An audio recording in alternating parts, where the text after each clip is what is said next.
কৃষাণু একেবারে বড় সড়ো চ্যালেঞ্জ ছুড়ে দিয়েছেন শুভেন্দু অধিকারী। তিনি বললেন যে গঙ্গাসাগরে 5 লক্ষ সাধুসন্ত যারা যোগ দেবেন তাদেরকে এখানে নিয়ে আসবেন, অর্থাৎ ডেপুটি হাই কমিশনের সামনে নিয়ে এসে তাদের নিয়ে বিক্ষোভ করবেন শুভেন্দু অধিকারী। এবং একেবারে মনোজ ভার্মার দিকে আক্রমণ শানিয়েছেন তিনি চ্যালেঞ্জ ছুড়ে দিয়ে বলছেন কিভাবে কলকাতার পুলিশ কমিশনার আটকে তিনি দেখে নেবেন। ব্যাপারটা হচ্ছে ডেপুটি কেন, অরিজিনাল বাংলাদেশ হাই কমিশনের সামনে এই বিক্ষোভটাকে অর্গানাইজ করছে না কেন শুভেন্দু বাবু? সেটা তো দিল্লিতে, সেখানে তো গার্ড দিয়ে আছে মোদিজির পুলিশ। আজকে এই বাংলাদেশ ডেপুটি হাই কমিশনটা পশ্চিম বাংলার নয়, এটা বাংলাদেশ ডেপুটি হাই কমিশনে ভারতে। তো ভারত সরকার যা যা সিকিউরিটি অ্যাপারেটাস যেই পদের সিকিউরিটি তাদের জন্য ধার্য করেছেন সেটাই পশ্চিমবঙ্গ সরকার একটা অঙ্গ রাজ্য হিসেবে সেটাকেই বলবৎ করেছে। আজকে শুভেন্দু বাবুর যদি বাংলাদেশের হিন্দুদের প্রতি এতটাই দরদ আছে, বাংলাদেশ সরকারের বিরুদ্ধে যদি উনি সত্যিকারের প্রতিবাদ করছেন, তাহলে বাংলাদেশ ডেপুটি হাই কমিশনের কেন, বাংলাদেশ হাই কমিশন যেটা দিল্লিতে, সেখানে কেন প্রতিবাদ সংগঠিত করছেন না হিন্দু নেতৃত্ব এবং গেরুয়াধারী সন্ন্যাসীদের নিয়ে? উনি ভাওতাবাজি করছেন, নাটক করছেন, যেইভাবে ওনাদের বাকি নেতারা করছেন। আজকে উনি বলুন না যে বাংলাদেশের সাথে কি সম্পর্ক হবে সেটা তো পশ্চিমবঙ্গ সরকার বা পশ্চিমবঙ্গ রাজ্য ঠিক করে না, সেটা তো ভারত সরকার ঠিক করে। যখন এই 2024-এর অগাস্ট মাসের পর বাংলাদেশের এই যে অযাচিত সরকার ক্ষমতায় এসেছিল, তাদের সাথে সম্পর্ক কি হবে সেটা ভারত সরকার ঠিক করেছে। ইউনিসের সাথে বৈঠক মমতা বন্দ্যোপাধ্যায় করেননি, ইউনিসের সাথে বৈঠক ঠিক করে মমতা বন্দ্যোপাধ্যায়ের নেতৃত্বে ভারত সরকার চলছে না, নরেন্দ্র মোদীর নেতৃত্বে ইউনিসের সাথে কি সম্পর্ক হবে সেটা ভারত সরকার ঠিক করছে। এবং যখন আমরা প্রতিবাদ করেছিলাম, আমার নেত্রী বিধানসভায় দাঁড়িয়ে বলেছিলেন যে ইউনাইটেড নেশনকে আহ্বান জানিয়ে একটা সর্বরাষ্ট্রের যে একটা ফোর্স, একটা জাতীয় একটা বহুজাতীয় ফোর্স যেটা, সেটাকে বাংলাদেশে গিয়ে হিন্দুদের সুরক্ষা সুনিশ্চিত করা উচিত, তখন ভারত সরকার সেটাতে কর্ণপাত করেনি। আজকে উনি মাটি গরম করছেন। আজকে উনি বলুন না যে বাংলাদেশের সাথে যখন চূড়ান্ত আলোচনার মধ্যে এই জায়গাটাও আসবে, তৃণমূল কেন প্রতিবাদ করছে না? কারণ তৃণমূল তো প্রতি ক্ষেত্রে বিভিন্ন ক্ষেত্রে প্রতিবাদে নেমে পড়ে, যেখানে বাংলাদেশে যেভাবে হিন্দুদের উপর আক্রমণ, তৃণমূল কেন নিশ্চয়? যেই দিন নরেন্দ্র মোদীর কলকাতা আসার জন্য বিজেপি এবং এই হিন্দু সংগতি যা যা আছে তারা যে ওইখানে নিজেদের সংগঠনের জন্য লোক জড়ো করছিল, তখন গত শনিবার বাঙালি যুবকরা এই বাংলাদেশ ডেপুটি হাইকমিশনের সামনে প্রতিবাদ করেছে। খবরের কাগজে এসছে, তোমরা দেখিয়েছো কি দেখিওনি জানাইনি, কিন্তু এটা সব খবরের কাগজে এসছে। সাধারণ বাঙালি যুবক যুবতীরা তারা প্রতিবাদ জানিয়েছে। আজকে ধর্মের সুরসুরি নয়, হিন্দু মুসলমান নির্বিশেষে বাঙালি আক্রান্ত, ভারতবর্ষে আক্রান্ত, এবং যে দীপু দাস সংখ্যালঘু বাঙালি বাংলাদেশে আক্রান্ত, তাকে চিহ্নিত করে আজকে তোমরা এখানে সংখ্যালঘুকে মারছো, তোমরা ওপারে সংখ্যালঘুকে মারছো।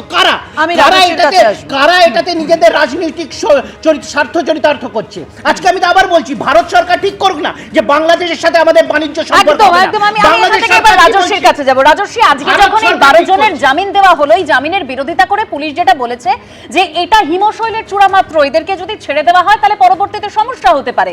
এবং মানে সরকার যেটা যুক্তি দিয়েছে যে বিক্ষোভের জেরে বাংলাদেশের সঙ্গে সম্পর্ক খারাপ হতে পারতো, অর্থাৎ কোথাও গিয়ে যেটা কৃষাণুদাও বলছিল যে তোমরা কেন দিল্লিতে গিয়ে এই প্রতিবাদটা জানাচ্ছ না, বাংলায় শুধু একটা কোথাও অশান্তি তৈরি করার চেষ্টা করছো।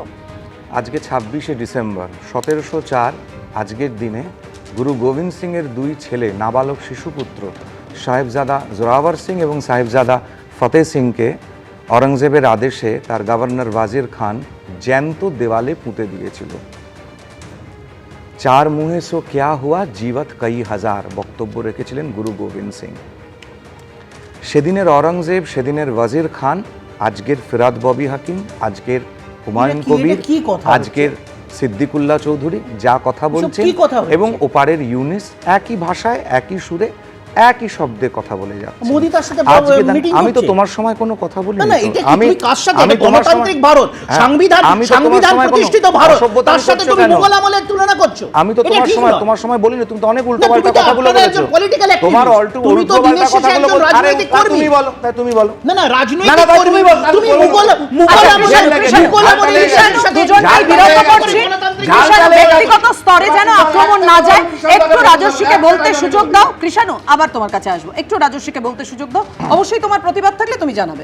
প্রথম কথা হচ্ছে, মমতা বন্দ্যোপাধ্যায় ইউনাইটেড নেশনসকে আহ্বান করেছিলেন কিসের জন্য? সিএ এর এগেইনস্টে যাতে একটা রেফারেন্ডাম হয়, এটার জন্য মমতা বন্দ্যোপাধ্যায় করেছিলেন। আর দ্বিতীয় কথা হচ্ছে যেটা কথা কৃষাণুদা বললেন, দিল্লির হাই কমিশনের সামনে, বাংলাদেশ হাই কমিশনের সামনে যে কত বড় প্রতিবাদটা যেদিনকে আমরা করতে গিয়েছিলাম, সেদিনকে যে হয়েছিল, এটা হয়তো কৃষাণুদা দেখেননি বলেই বলতে পারছেন না। দিল্লির হাই কমিশনের সামনেও প্রতিবাদটা হচ্ছে, আর প্রতিবাদ গণতান্ত্রিক দেশে গণতান্ত্রিকভাবেই হবে।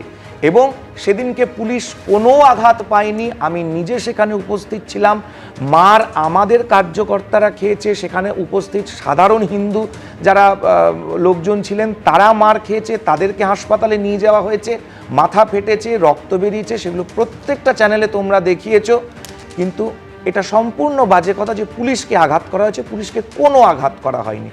তো এইটাই হচ্ছে প্রশ্ন, যে পুলিশকে যেখানে আঘাত করা হয়নি সেখানে একটা ফর্জড মেডিকেল সার্টিফিকেট দেখিয়ে উল্টোপাল্টা কথা, এটা পশ্চিমবঙ্গের সরকারের যে আইনজীবী তিনি দাঁড়িয়ে কেন বলছেন এই কথাটা, তার কি দায় পড়েছে এখানে?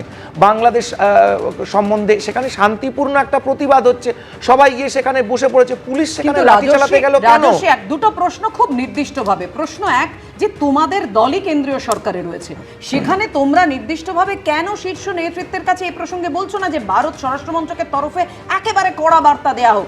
Number one. নাম্বার টু হলো যে গতকাল যেভাবে আমরা দেখেছি বড়দিন পালনের নামে বিরোধিতা চলেছে, স্কুলে স্কুলে তাণ্ডব চলেছে, সে ঘটনারও তো সমানভাবে নিন্দা করতে হবে। ভারত সরকার কি কথা বলেছে বাংলাদেশের সম্বন্ধে অলরেডি সেগুলো আপনারা দেখেছেন, যে স্বরাষ্ট্র মন্ত্রক থেকে আরম্ভ করে কি কি নোটিশ জারি করেছে, কি কি বক্তব্য ভারত সরকারের তরফ থেকে বলা হয়েছে বাংলাদেশকে নিয়ে। যে হিন্দু মাইনরিটি যেভাবে হত্যা চলছে সেগুলোকে কন্ডেম করে তার এগেনস্টে অ্যাকশন নেওয়া হোক, ভারত যথেষ্ট চাপ সেখানে বাড়িয়েছে। ভারত এটা করেনি, এ কথা সম্পূর্ণ অসত্য। প্রেস রিলিজ থেকে আরম্ভ করে তাদের সাথে কথা বলা, প্রত্যেকটা ব্যাপারে তো ভারত কথা বলেছে সেখানে। তারপরেও যদি আপনারা বলেন, এখানে বলুন তৃণমূল কংগ্রেসের তরফ থেকে একটা কোনো প্রতিবাদ, একটা কোনো কথা আজকে দাঁড়িয়ে আপনি এই কথাগুলো বলছেন, যখন বাংলাদেশের একজন, যে ভিডিওটা ভাইরাল হয়েছে, যে আমার রাজ্যের মুখ্যমন্ত্রীকে বিয়ে করার প্রস্তাব দিয়েছে, তাই নিয়ে পর্যন্ত তৃণমূল কংগ্রেস একটা প্রতিবাদ করেনি। আমরা প্রতিবাদ করেছি যে এত বড় স্পর্ধা, এত বড় আস্পর্ধা হচ্ছে কোথার থেকে এ ধরনের ভাষা বলার। আমার মুখ্যমন্ত্রী ঠিক যেরকমভাবে ডক্টর মনমোহন সিংকে নওয়াজ শরীফ কথা বলার জন্য পাকিস্তানের প্রাইম মিনিস্টার, সেদিন কিন্তু ভারতীয় জনতা পার্টি ক্ষমতায় ছিল না, সেদিন বিজেপি প্রতিবাদ করেছিল।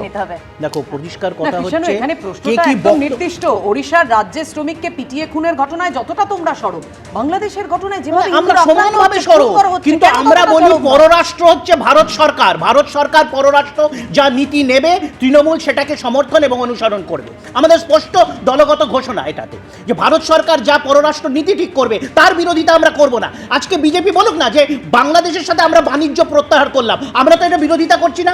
আজকে ভারত সরকারকে যখন অগস্ট মাসের পর বলা হয়েছিল যে যে কোনো বাণিজ্যিক সম্পর্ক প্রত্যাহার করা হোক, বন্ধ করা হোক, তখন আরটিআই রিপোর্টে ইয়ে কি বলেছিল, ভারত সরকার বলেছিল বাংলাদেশের সাথে আমাদের সম্পর্ক মাল্টিফেসেটেড, বহুমাত্রিক। লন্ডনে গেলেন তখন মমতা বন্দ্যোপাধ্যায় ভারতবর্ষের সম্বন্ধে লন্ডনের যে রাজনীতি ছিল তার সামনে কি কথা বলেছিলেন ভারতবর্ষ সম্বন্ধে? যদি সত্যি মমতা বন্দ্যোপাধ্যায় সমর্থন করে থাকেন, যদি মমতা বন্দ্যোপাধ্যায় সমর্থন করে থাকেন, তাহলে তুমি বলো। আমি একটু রাজাগোপাল বাবুর কাছে আসবো।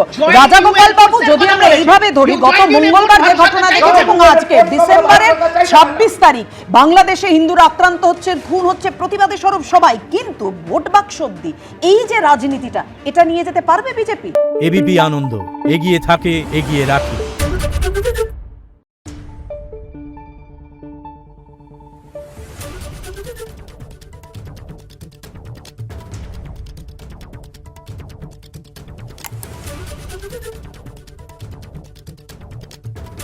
Thank you.